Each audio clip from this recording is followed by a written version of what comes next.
Hello नमस्कार साथियों, आप सभी का स्वागत है एपी पुलिस री एग्जाम के हिंदी का प्रैक्टिस सेट नंबर फर्स्ट में। तो जितने भी एपी पुलिस री एग्जाम की तैयारी करने वाले स्टूडेंट हैं सभी लोग जल्दी जल्दी इस सेशन से जुड़ जाइएगा। साथियों, इस सेशन के माध्यम से हम लोग जो देखने वाले हैं हिंदी का प्रैक्टिस सेट फर्स्ट रहने वाला है। अगर आप लोग चाहते हैं एपी पुलिस री एग्जाम का एक बेहतर तैयारी करना तो आप लोग इस चैनल को सब्सक्राइब कर लीजिएगा। इस चैनल पर जो है आप लोग का जीएस और हिंदी का प्रैक्टिस सेट पर डे कराया जाएगा, तो आप लोग इस चैनल को सब्सक्राइब जरूर कर लीजिएगा। तो चलिए हम लोग बिना किसी देरी के इस प्रैक्टिस सेट को देखते हैं। तो चलिए हमारे साथ आप सभी लोग क्वेश्चन को एक एक करके पढ़िएगा। और क्वेश्चन स्टार्ट करने से पहले आप लोग को बतलाता हूँ, क्वेश्चन जो रहेगा आप लोग को पहले से व्याख्या किया हुआ रहेगा, तो आप लोग व्याख्या देख सकते हैं और अदरवाइज मैं आप लोग को बतलाऊंगा। तो चलिए क्वेश्चन नंबर फर्स्ट पढ़िए। कर है री ध्वनि किस स्वर के अंतर्गत आती है? जो री ध्वनि है, री ध्वनि जो है किस स्वर के अंतर्गत आती है? तो इस क्वेश्चन का राइट आंसर हो जाएगा ह्रस्व स्वर। ह्रस्व स्वर ऑप्शन नंबर सी इस क्वेश्चन का राइट आंसर हो जाएगा। तो जो री ध्वनि है ये ह्रस्व स्वर के अंतर्गत आती है। इस क्वेश्चन का right answer option number C हो जाएगा। अगला क्वेश्चन नंबर 2 देखिए। अगर निम्नलिखित शब्दों में से कौन सा शब्द द्रव्यवाचक संज्ञा शब्द है? तो कौन सा शब्द जो है द्रव्यवाचक संज्ञा शब्द है? तो आप सभी लोग बतलाइएगा। कोयला। कोयला जो है ये द्रव्यवाचक संज्ञा शब्द है, यानी ऑप्शन नंबर है इस क्वेश्चन का राइट आंसर हो जाएगा।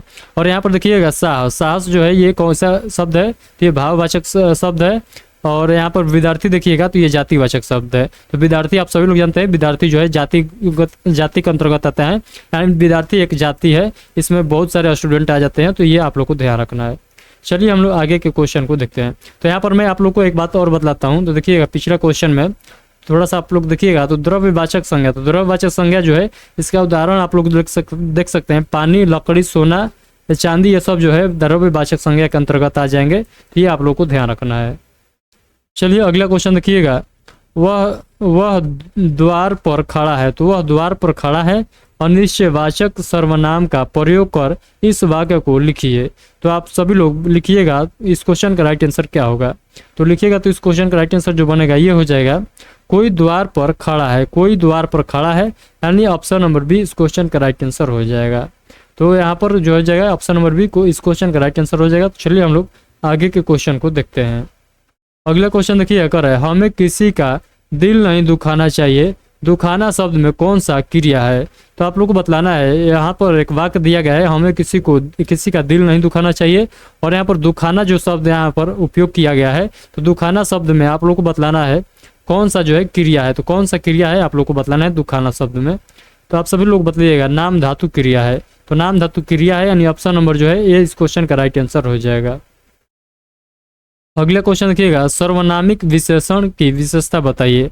तो सर्वनामिक विशेषण की विशेषता आप लोग को बतलाना है। तो इस क्वेश्चन का राइट आंसर आप सभी लोग बताइएगा। यह संज्ञा के पहले आते हैं। यह संज्ञा के पहले आते हैं, यानी ऑप्शन नंबर बी इस क्वेश्चन का राइट आंसर हो जाएगा।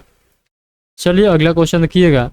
ठाकुर साहब रोज व्यायाम करते हैं। तो ठाकुर साहब रोज व्यायाम करते हैं वाक्य में रेखांकित शब्द में क्रिया विशेषण को पहचानिए।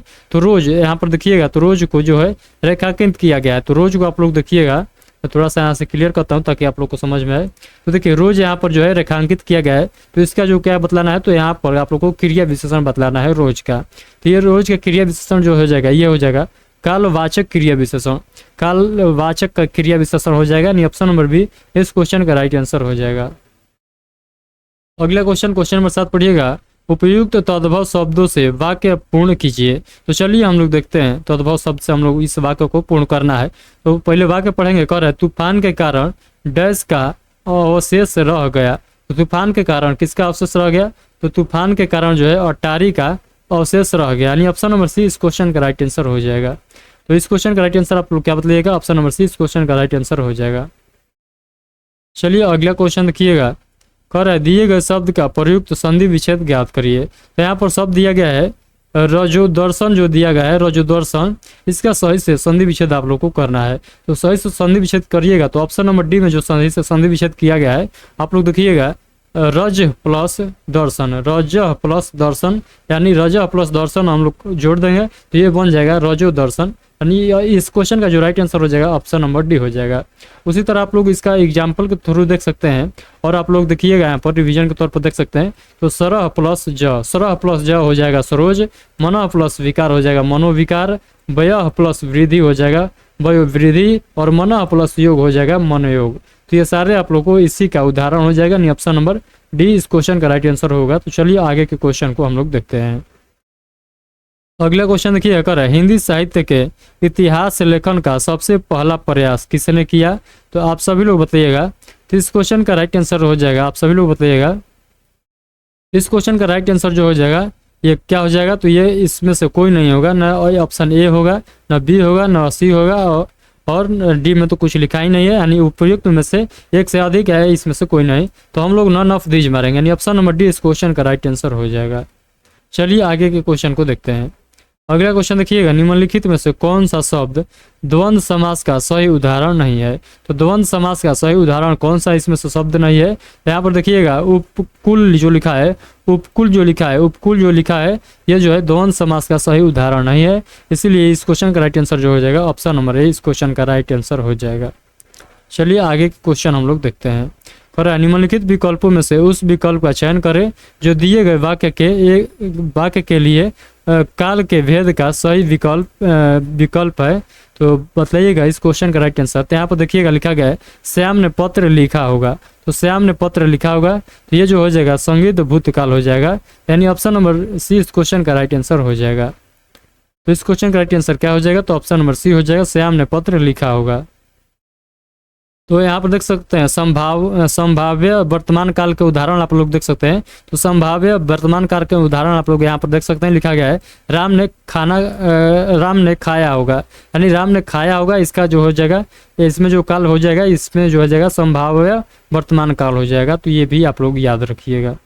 चलिए अगला क्वेश्चन देखिएगा, वाक्य जो दिया गया है यहाँ से, अब्दुल के द्वारा पतंग उड़ाई जा रही है। तो यहाँ से यहाँ तक एक वाक्य दिया गया है, कह रहे इससे संबंधित वाच्य कौन सा है? तो इसमें इससे संबंधित वाच्य आप लोग को बतलाना है। तो ये जो हो जाएगा इस वाक्य से संबंधित जो वाच्य हो जाएगा ये हो जाएगा क्रम में वाच्य हो जाएगा, नहीं ऑप्शन नंबर बी इस क्वेश्चन का राइट आंसर हो जाएगा। अगला क्वेश्चन देखिए, कर धरती माता की पूजा करनी चाहिए। धरती माता की पूजा करनी चाहिए, उपयुक्त वाक्य में रेखांकित शब्द के उचित पर्यायवाची शब्द का चयन करें। तो देखिए धरती माँ यहाँ पर लिखा गया है और रेखांकित किया गया है धरती। देखिएगा यहाँ पर धरती जो है रेखांकित किया गया है, यानी धरती का आप लोगों को क्या बतलाना है? तो पर्यायवाची शब्द बतलाना है। तो धरती का पर्यायवाची जो हो जाता है ये होता है वसुधा। तो धरती का पर्यायवाची क्या हो जाएगा? तो वसुधा हो जाएगा, यानी ऑप्शन नंबर सी इस क्वेश्चन का राइट आंसर हो जाएगा। अगला क्वेश्चन देखिए, कर है निम्नलिखित प्रश्नों में 4 विकल्पों में से उस विकल्प का चयन करें जो पुल्लिंग रूप वाला विकल्प है, यानी आप लोग को बतलाना है किस ऑप्शन में जो है पुल्लिंग शब्द लिखा गया है। तो देखिए जो गोवर्धन है, एकादशी है और नर्मदा है, ये सारे स्त्रीलिंग शब्द है, जबकि यहाँ पर चावल देखिएगा तो चावल जो है ये एक पुल्लिंग शब्द है। तो इस क्वेश्चन का right answer option number B हो जाएगा, क्योंकि यहाँ इस क्वेश्चन में पुल्लिंग शब्द वाला ही ऑप्शन पूछा था, तो इसीलिए इस क्वेश्चन का राइट आंसर ऑप्शन नंबर क्या हो जाएगा? तो बी हो जाएगा। चलिए अगला क्वेश्चन देखिए, कर है निम्नलिखित काव्य पंक्ति में कौन सा अस्थायी भाव है? तो आप सभी लोग बताइएगा। तो यहाँ पर देखिएगा पंक्ति दिया गया, कर है हे आर्य रहा क्या भारत अभिपतसित अब भी मिल गया अकंटक राज्य उसे जब तब भी। तो ये आप लोग को क्या पढ़ना है? तो ये आप लोग को पंक्ति पढ़ लेना है, उसके बाद जो है इस क्वेश्चन का राइट आंसर आप लोग को बतलाना है। तो इस क्वेश्चन का राइट आंसर हो जाएगा ये शोक, यानी शोक हो जाएगा, इस क्वेश्चन का राइट आंसर हो जाएगा। इसमें कौन सा भाव है? तो आप लोग को बतलाना है शोक भाव है। चलिए अगला क्वेश्चन देखिए, कर है करते अभिषेक पयोध हैं बलिहारी इस देश की, हे मातृभूमि तू सत्य ही सगुण मूर्ति सर्वेश की। इस पंक्ति में प्रयुक्त छंद का नाम बतलाइए। तो ये पंक्ति लिखा गया है, पंक्ति पढ़िएगा, उसके बाद जो है आप लोगों से जो है इस पंक्ति में आप लोगों से पूछा है कि किस छंद का प्रयोग किया गया है, यानी इस पंक्ति में कौन सा छंद है? तो आप लोग बताइएगा उल्लाला छंद है, यानी ऑप्शन नंबर बी इस क्वेश्चन का राइट आंसर हो जाएगा। चलिए अगला क्वेश्चन देखिए, कर है सफरी सी जल में विहंगिनी सी व्योम में पंक्ति में कौन सा अलंकार है? तो आप लोग बताइएगा, इसमें जो अलंकार है ये उपमा अलंकार है। अगला क्वेश्चन देखिए, कर है प्रख्यात में प्रयुक्त उपसर्ग है। तो पर्याप्त में जो है प्रयुक्त उपसर्ग है, तो आप सभी लोग बताइएगा इसमें जो है उपसर्ग हो जाएगा ये प्र हो जाएगा। ये इसमें कौन सा उपसर्ग है, तो ये प्र हो जाएगा, यानी ऑप्शन नंबर क्या हो जाएगा, ये इस क्वेश्चन का राइट आंसर हो जाएगा। अगला क्वेश्चन है बुहारी में कौन सा प्रत्यय है, तो बुहारी में जो है कौन सा प्रत्यय है, तो आप लोग को बतलाना है। तो बुहारी में कौन सा प्रत्यय है, तो बुहारी में जो है ई प्रत्यय है, यानी ऑप्शन नंबर डी इस क्वेश्चन का राइट आंसर हो जाएगा। चलिए अगला क्वेश्चन देखिए, अगर है हरि का अनेकार्थिक नहीं है, तो हरि का अनेकार्थिक नहीं है, यानी हरि का अनेकार्थिक, यानी आप लोग को बतलाना है इसमें कौन जो है हरि के अनेकार्थिक नहीं है, तो ये चांद, चांद जो है ये हरि के अनेकार्थिक नहीं होता है। अनेकार्थिक करने का मतलब विलोम, तो हरि का विलोम जो है चांदी नहीं है। जबकि वानर, इंद्र और विष्णु जो है ये हरि का ये पर्यायवाची या अनेकार्थिक शब्द है, तो ये आप लोग को ध्यान रखना है। चलिए अगला क्वेश्चन देखिएगा, और शोभा कमरे के अंदर है, इस वाक्य में कौन सा कारक है। शोभा कमरे के अंदर है, इस वाक्य में कौन सा कारक है, तो आप सभी लोग बताइएगा, संबंध कारक है इसमें। अगला क्वेश्चन कर है सूची जो है सूची को सूची से मिलाना है, यानी इस ए बी सी डी को जो है 1 2 3 4 से मिलाना है। तो देखिए यहाँ पर मिलाइएगा तो जो हो जाएगा, जो स्त्री कविता लिखती हो उसे जो है उसे कवित्री कहा जाएगा, यानी जो ए का हो जाएगा थर्ड हो जाएगा। उसके बाद आंतरिक ज्ञान प्राप्त करने की शक्ति को क्या कहते हैं, तो अंतर्दृष्टि कहा जाता है। और मन का किसी वस्तु का भाव की ओर झुकाव को क्या कहा जाता है, तो प्रवृत्ति कहा जाता है। और जिसमें केवल हड्डियां ही बची रह गई हो उसे अस्थि शेष कहा जाएगा। यानी इस क्वेश्चन का जो राइट आंसर हो जाएगा ऑप्शन नंबर सी, फर्स्ट का तीसरा, ए का तीसरा, बी का पहला, सी का चौथा और डी का दूसरा हो जाएगा। तो ऑप्शन नंबर सी इस क्वेश्चन का राइट आंसर हो जाएगा। चलिए आगे के क्वेश्चन को देखते हैं। अगला क्वेश्चन है जहाँ गंगा यमुना बहती है वह देश उपजाऊ है, वाक्य है। तो आप लोग बताइएगा ये वाक्य जो है ये वाक्य मिश्रित वाक्य है। ये कैसा वाक्य लिखा गया है, तो ये मिश्रित वाक्य लिखा गया है। यहाँ से वाक्य लिखा गया है जहाँ गंगा यमुना बहती है, तो ये जो वाक्य है ये क्या है, ये मिश्रित वाक्य है। अगला क्वेश्चन है यदि आप आते तो हम साथ चलते, यह किस प्रकार का वाक्य है। यदि आप आते तो हम साथ चलते, यह किस प्रकार के वाक्य है, तो आप लोग बताइएगा। ये संकेतवाचक वाक्य है, संकेतवाचक वाक्य है, नहीं ऑप्शन नंबर सी इस क्वेश्चन का राइट आंसर हो जाएगा। उसके बाद अगला क्वेश्चन देखिए कर है खे खाना मुहावरे का सही अर्थ है। तो खे खाना मुहावरे का सही अर्थ है, यानी बुरी दशा में रहना, बुरी दशा में रहना खे खाना हम लोग कह सकते हैं। ऑप्शन नंबर बी इस क्वेश्चन का राइट आंसर हो जाएगा। अगला क्वेश्चन है आधुनिक शिक्षा प्रणाली में चरित्र डैश निर्माण का कोई स्थान नहीं है। तो वाक्य में रिक्त स्थान पर किसी विराम चिन्ह का प्रयोग किया जाएगा, तो आप लोग को बतलाना है। यहाँ पर रिक्त स्थान जो दिया गया है इसमें आप लोग को विराम चिन्ह का बतलाना है। तो यहाँ पर जो विराम चिन्ह होगा ये संयोग विराम चिन्ह होगा, नहीं ऑप्शन नंबर डी इस क्वेश्चन का राइट आंसर हो जाएगा। चलिए अगला क्वेश्चन देखिए अगर निम्नलिखित में से शुद्ध वाक्य हैं, तो इसमें से शुद्ध वाक्य आप लोग को बतलाना है। तो देखिए ऑप्शन नंबर बी में देखिए अगर है उसके घर की शोभा देखते ही बनती है, उसके घर की शोभा देखते ही बनती है, यानी ऑप्शन नंबर बी में जो वाक्य लिखा गया है ये बिल्कुल करेक्ट लिखा गया है। इस क्वेश्चन का right answer option number B हो जाएगा। उसके बाद अगला क्वेश्चन देखिए अगर है शिवा बावनी के रचनाकार हैं। तो शिवा बावनी के रचनाकार भूषण है, तो ये कौन है, तो भूषण है, यानी ऑप्शन नंबर बी इस क्वेश्चन का राइट आंसर हो जाएगा। अगला क्वेश्चन है जनमेजय का नागयज्ञ किसकी कृति है। तो आप सभी लोग बताइएगा जयशंकर प्रसाद की यह कृति है। अगला क्वेश्चन है हिंदी के प्रथम गद्यकार हैं। तो हिंदी के प्रथम गद्यकार जो है ये लल्लू लाल है। तो लल्लू लाल जो है हिंदी के प्रथम गद्यकार है।